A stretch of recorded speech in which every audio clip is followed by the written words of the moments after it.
ज्योति जी ग्वालियर से।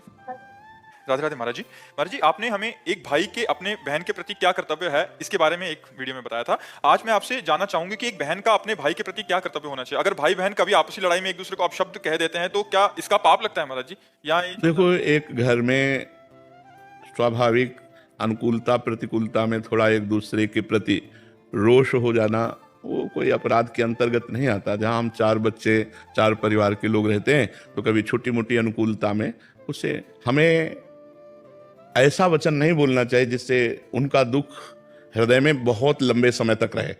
छोटी मोटी बातें तो ठीक है, हमें ऐसे वचन नहीं बोलने चाहिए कि हमारे वचन का दुख वो जब याद करें तब हृदय में, किसी के प्रति भी ऐसा नहीं बोलना चाहिए, क्योंकि सबके हृदय में परमात्मा विराजमान है। हमको भाई क्या, अच्छा एक भाई तुम्हारे घर का है और बहुत से भाई पूरे भारत में हैं, ये सब हमारे भाई ही तो है ना। हमको भाई के प्रति भाव रखना है। जो हमारे समान है वो भाई के, और जो हमसे बड़े हैं वो पिता के समान, जो हमारे छोटे हैं वो पुत्रवत। हमको किसी का भी दिल नहीं दुखाना, क्योंकि सबके दिल में भगवान विराजमान रहते हैं। तो एक समाज जो हमें मिली है उसमें हमारा बहुत रोल है। हम किसी की पत्नी हैं, हम किसी की बहन हैं, हम किसी की माँ हैं, हम किसी की बेटी हैं, तो हमको ये सब रोल निभाने हैं।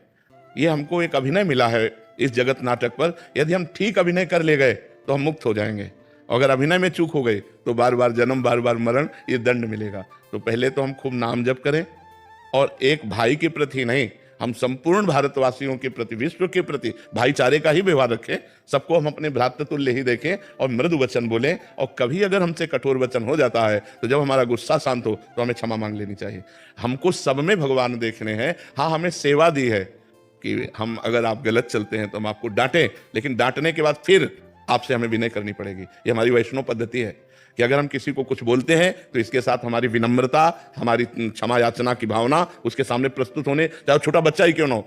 अगर हमने डांटा तो इसके बाद देखो भाई, हम तुम्हारे अच्छे के लिए डांटा, तुम क्रोध मत करना। हमने जो बोला उसको अगर तुम्हें बुरा लगा हो तो क्षमा करना, लेकिन हम आपको अच्छे के लिए डांटा। तो हमें चाहिए कि हमारा व्यवहार सबके प्रति मृदु हो, हितकर हो, मंगलमय हो।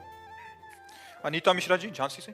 राधे राधे राधे महाराज जी। महाराज जी, गुरु कृपा से नाम जब प्रयासरत है महाराज जी, आपके श्रीमुख से इस चौपाई को बहुत बार सुना है, सुमेरी पवन सुत पावन नामू अपने बस करी राखे रामू। महाराज जी, इसका भावार्थ अगर आप। भाव ये है कि देखो, भजन में इतना प्रभाव है कि जो परम स्वतंत्र न सिर पर कोई, परम स्वतंत्र परमात्मा है जिसके ऊपर कोई अनुशासन नहीं है, वो सबका शासन करने वाला ईश्वर है।